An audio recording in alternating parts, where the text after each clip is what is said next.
Want to loop video in CapCut? Then you're on the right video. Today I'll be showing you the step-by-step process on how you can easily loop the video on CapCut.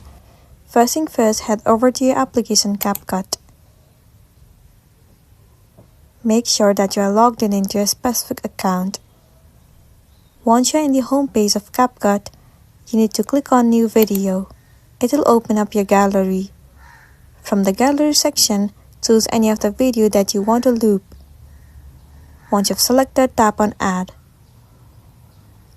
Wait for a while. Well, the video has been uploaded in this page.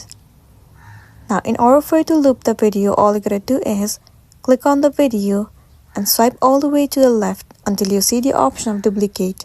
Click on it. Likewise, select the video and click on duplicate once again. Well, click on the duplicate as many times as you want to loop the video. Now, if you watch the video will be on a loop. So this is simply how you can easily loop the video on CapCut. Now, if you're ready to save, click on Export and save the video into your gallery.